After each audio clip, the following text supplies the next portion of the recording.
आज हम पंच देवताओं के बारे में बताएंगे।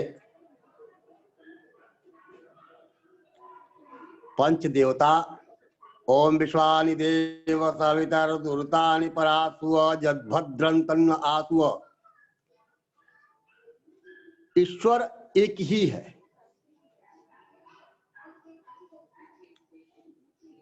कार्य विशेष के अनुसार उसके अनेक रूप होते हैं। आ गया है एक ही शक्ति परमेश्वरस्य विविधा वदन्ति व्यवहार काले। ईश्वर का एक ही रूप है, वह व्यवहार के कारण जो है अनेक रूपों में हो जाता है। तो व्यवहार हेतु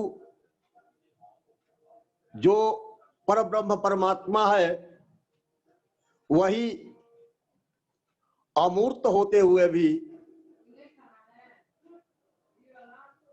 मूर्तिमान हो जाता है। जब वह सूक्ष्म रहता है तो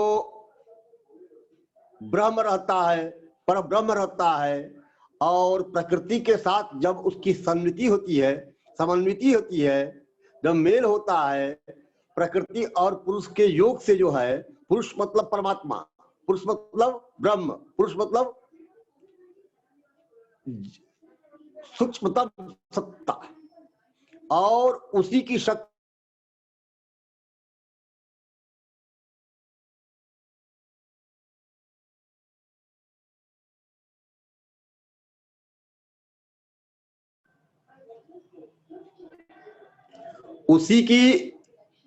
शक्ति ही प्रकृति है। माया, महामाया आदि नामों से जाना जाता है। फिर वही जो है लक्ष्मी, सरस्वती, दुर्गा, काली आदि नामों से जानी जाती है। मूल शक्ति जो है, मूल तत्व जो है वह ब्रह्म है, और उसकी शक्ति जो है वह आद्या शक्ति है, आदि शक्ति है, उसको आद्या भी कहते हैं। यही जो है जब सृष्टि की प्रक्रिया में मूर्तिमान होने की बात है तो चूंकि पांच तत्व जो है, ये पांच तत्वों से ही सृष्टि बनी है, पांच तत्वों से ही संसार बना बसा है, इसलिए पांच देवताओं की बात आ जाती है। ये पांच देवता हैं तो एक ही, लेकिन तत्वों के प्रतिनिधि के रूप में आ जाते हैं। जैसे सबसे शुरू करें नीचे से तो वह है पृथ्वी, पृथ्वी तत्व। इसके प्रतिनिधि देवता जो है वह शिव है, और शिव जो है वह स्वयं में कल्याणकारी है। उसके बाद जल की बात करें तो जल तत्व के स्वामी जो है, देवता जो है, जल तत्व के स्वामी जो है वह गणेश है, गणेश है। उसके बाद बात करें वायु की, तो वायु के प्रतिनिधि देवता जो हैं वह सूर्य हो जाते हैं। और अग्नि की बात करें तो वह देवी है। आकाश की बात करें तो वह विष्णु है। विष्णु आकाश तत्व, आकाश तत्व के प्रतिनिधि देवता है। अग्नि तत्व की प्रतिनिधि देवता देवी है, दुर्गा है। वायु तत्व के प्रतिनिधि देवता सूर्य है। जल तत्व के प्रतिनिधि देवता गणेश है। और भूतत्व के प्रतिनिधि देवता शिव हैं। तो हमारे शरीर में ये पांचों तत्व हैं। यह शरीर जो है वह मिट्टी है, शिवमय है। उसमें जो जल है, इस शरीर में जो जल है, चाहे वह रक्त के रूप में हो, चाहे हम पेट में या अन्य शरीरों में रस के रूप में फैला हुआ है, वह गणेश है। और जो वायु है, शरीर में धमनियां हैं और उनसे जो है रक्त संचार होता है। रक्त संचार से जो है उसमें ध्वनि भी रहती है। तो वायु का प्रवाह सांस तक जो है, ये सांस भी हम लेते हैं तो सांस लेने में भी वायु का ही योग है। वायु वही वायु है। सांस लेना, सांस छोड़ना, सांस लेना, सांस छोड़ना, यह चलता रहता है, अनवरत चलता रहता है, यह क्रम चलता रहता है। यही हमारी जीवंतता है, यही हमारी जीवनी शक्ति है। इसीलिए जब सांस रुक जाए तो माना जाता है कि मृत हो गया व्यक्ति। तो सांसों की गति जो है वह सूर्य की गति है। और शरीर में जो अग्नि तत्व है, जिसे भूख भी लगती है, प्यास भी लगती है, ऊर्जा है, शक्ति है, जिससे हम चलते हैं, फिरते हैं, घूमते हैं, खाते हैं, पीते हैं, सब कुछ करते हैं। शक्ति के बिना कुछ भी नहीं संभव है। तो यह शक्ति कौन है? यही शक्ति जो है देवी है, देवी है। तो इसी शक्ति के बल पर जो है सृष्टि होती है। तो और अंत में जो है सूक्ष्मतम सत्ता जो है वह विष्णु हो जाता है। शब्द है, विष्णु आकाश तत्व है, आकाश ही शब्द है, शब्द ही आकाश है। आकाश सूक्ष्मतम है, उसका रूप जो है नहीं होता है। इसलिए सब, और रूप तो न वायु का होता है न अग्नि का ही होता है। लेकिन सूक्ष्मतम सत्ता जब स्थूलतम स्थिति को प्राप्त करती है तो वही क्रमशः नीचे की ओर आना होता है। और आने को जैसे कि सूक्ष्मतम सत्ता जो है आकाश है, आकाश परिवर्तित होता है वायु में, आकाश वायु, फिर आकाश वायु के साथ अग्नि, आकाश वायु अग्नि तीनों उसमें आ जाते हैं। फिर जल, जल में आकाश वायु अग्नि चारों हो जाते हैं, मतलब जल के साथ चारों। और फिर पृथ्वी, पृथ्वी तत्व में जो है वे पांचों तत्व आ जाते हैं। पृथ्वी का अपना तत्व, वायु का, जल का, आकाश का, अग्नि का भी। तो इस तरह से हमारे यहाँ 5 देवताओं की मुख्यता है। और पांचों जो है जीवन के संरक्षक तत्व हैं। ये इन पांचों के बिना किसी को हटा कर हम जीवन की कल्पना नहीं कर सकते हैं, हम सृष्टि की कल्पना नहीं कर सकते हैं, हम संसार की कल्पना नहीं कर सकते हैं। संसार में जो भी जड़ चेतन है इन पांचों की देन है और इन पांचों की महिमा अपार है। इसीलिए हम जब भी पूजा पाठ करते हैं, हम जब भी कुछ करते हैं तो संप्रदायों के आधार पर भले हम वैष्णव, शैव, शाक्त, गाणपत या सौर हो जाएं, लेकिन उन संप्रदायों में भी इन देवताओं की महत्ता जो है बनी हुई है, इनकी पूजा का विधान है।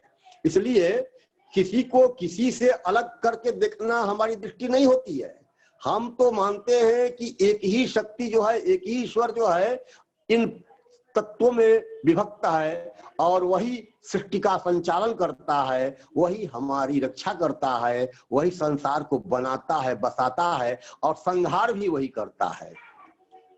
तो इसलिए हम विष्णु का ध्यान करते हैं, विष्णु का पूजन करते हैं, शिव का ध्यान करते हैं, शिव की पूजा करते हैं, ये सूर्य का ध्यान करते हैं, सूर्य की पूजा करते हैं, देवी का ध्यान करते हैं, देवी की पूजा करते हैं, गणेश का ध्यान करते हैं, गणेश की पूजा करते हैं, शिव की का ध्यान करते हैं, शिव की पूजा करते हैं। तो इस पूजा से मतलब क्या है? इस पूजा से मतलब यही है कि वह शक्ति जो है, ये पांचों तत्वों वाली शक्ति जो है, हमारे शरीर में, संसार में, हमारे आसपास भी रक्षक के रूप में रहे।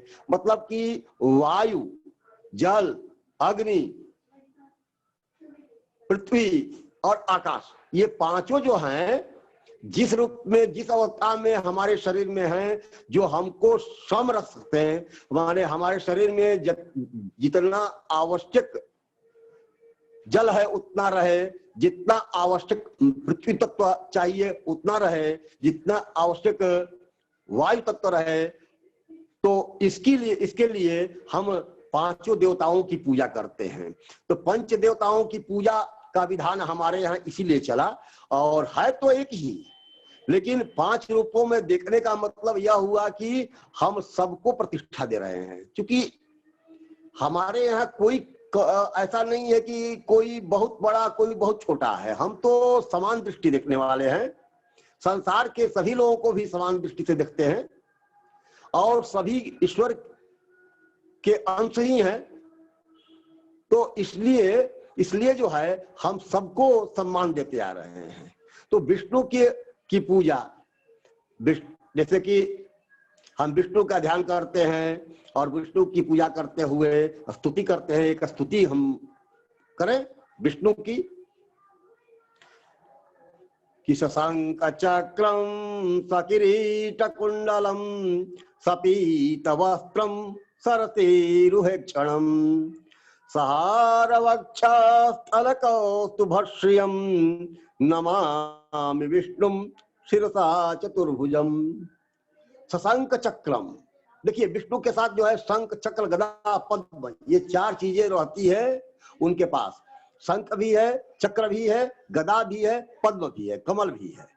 तो शशांक चक्रम सकिरीट कुंडलम, किरीट मुकुट पहने हुए हैं, सपीत वस्त्रम, पीला वस्त्र धारण करते हैं विष्णु भगवान, इसलिए सपीत वस्त्रम, सरसीरुहेक्षणम, उनकी आंखें कमल की तरह हैं, सहार वक्षस्थल कौस्तुभश्रियम, उनके हृदय पर हार है, हार जो है वनमाला है, सहार वक्षस्थल कौस्तुभश्रियम, और कौस्तुभ मणि भी है उनके हृदय पर।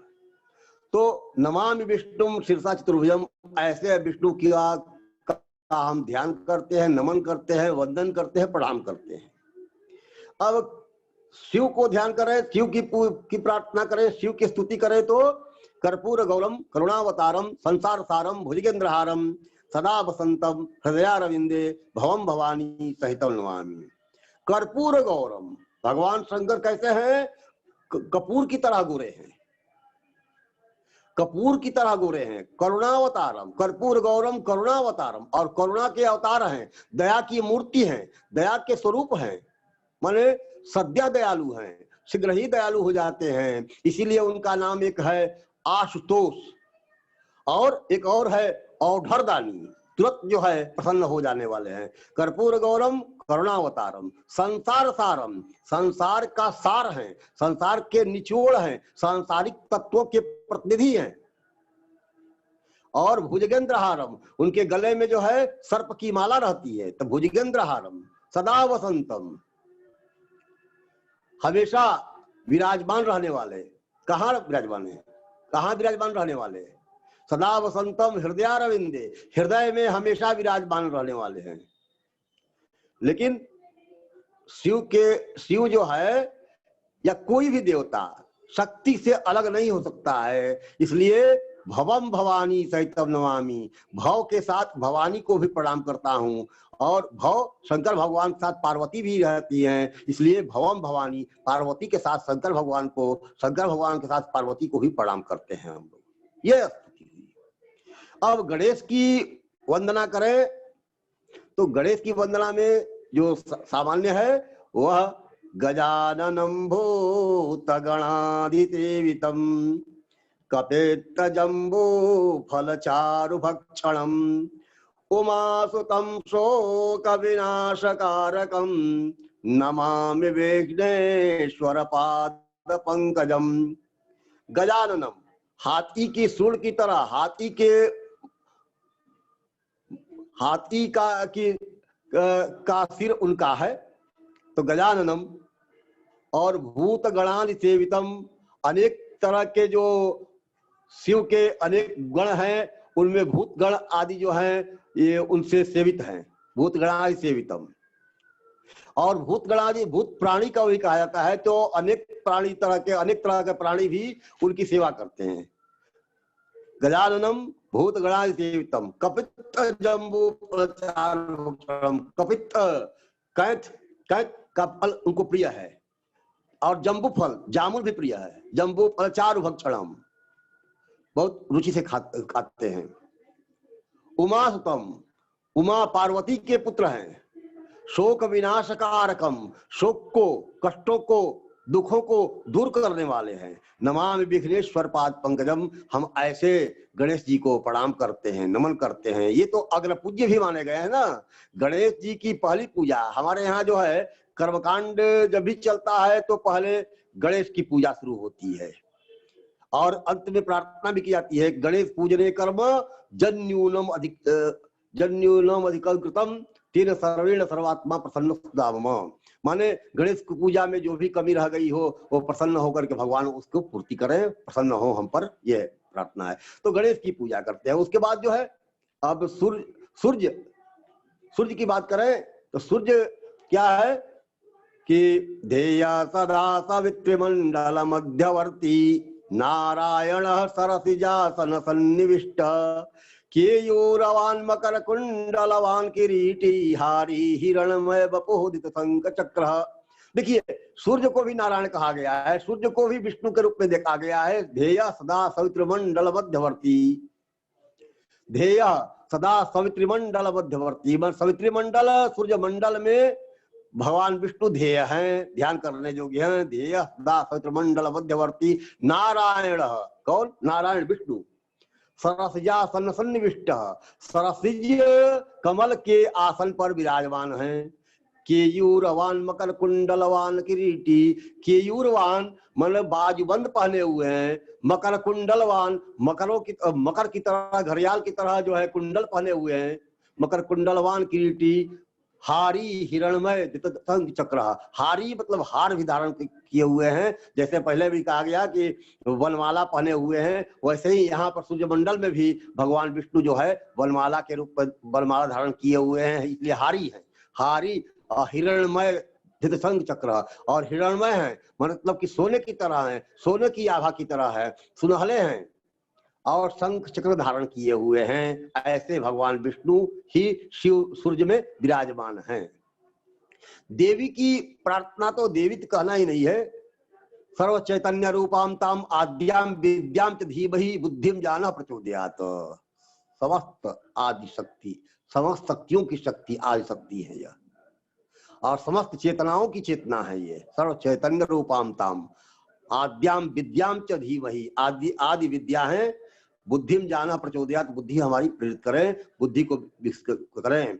और इसी तरह की प्रार्थना जो है, एक हम प्रार्थना सहज रूप से प्रार्थना जो है, सर्वमंगल मंगल्ये शिवे सर्वार्थ साधिके शरण्ये त्र्यंबके गौरी नारायणी नमोस्तुते। इस तरह से नारायण भगवती की प्रार्थना करते हैं कि समस्त मंगलों को देने वाली, सर्वमंगल मंगल्ये शिवे सर्वार्थ साधिके, शिवे है शिव के रूप में, शिवे सर्वार्थ साधिके समस्त कामनाओं को सिद्ध करने वाली शरण्ये त्र्यंबके गौरी। हे गौरी, हे त्र्यंबके, हे तीन नेत्रों वाली गौरी, आपकी शरण में मैं आया हूँ। नारायणी नमस्ते, हे नारायणी आपको नमस्कार है, आपको नमस्कार है, आपको बार बार प्रणाम है। तो ये विष्णु की प्रार्थना, विष्णु की स्तुति, शिव की प्रार्थना, शिव की स्तुति, सूर्य की प्रार्थना, सूर्य की स्तुति, गणेश की स्तुति और देवी की स्तुति। इस तरह से पांचों देवताओं की स्तुति करने से, प्रार्थना करने से अपना कल्याण होता है। और कम से कम जो है, कुछ नहीं तो एक मंत्र जो है वो अभी बोल देना चाहिए, कम से कम जो है, ओम नमो भगवते वासुदेवाय, ओम नमः शिवाय। विष्णु के लिए ओम नमो भगवते वासुदेवाय, और शिव के लिए ओम नमः शिवाय, और गणेश के लिए ओम गंगणपतये नमः, यह, और ओम घृणे सूर्याय नमः सूर्य के लिए, और देवी के लिए सबसे आसान है ओम ऐं ह्रीं क्लीं चामुंडाय विचे, ओम ऐं ह्रीं क्लीं चामुंडाय विचे। ये जो है प्रसिद्ध मंत्र है, ये पांचों देवताओं के। इन पांचों मंत्रों का स्मरण करना चाहिए, एक बार हो सके तो जरूर याद करना चाहिए। एक बार इन पांचों मंत्रों का स्मरण करना चाहिए, एक बार पांचों मंत्रों से पंच देवताओं का ध्यान पूजन अवश्य करना चाहिए। पहला मंत्र क्या? ओम नमो भगवते वासुदेवाय। दूसरा क्या है? ओम नमः शिवाय। तीसरा क्या है? ओम गंगपते नमः। चौथा क्या है? ओम घृणे सूर्याय नमः। पांचवा क्या है? ओम ऐं ह्रीं क्लीं चामुंडाय विचे। बस आज इतना ही, यहीं पर विराम, फिर आगे कुछ अन्य विषयों के साथ। धन्यवाद।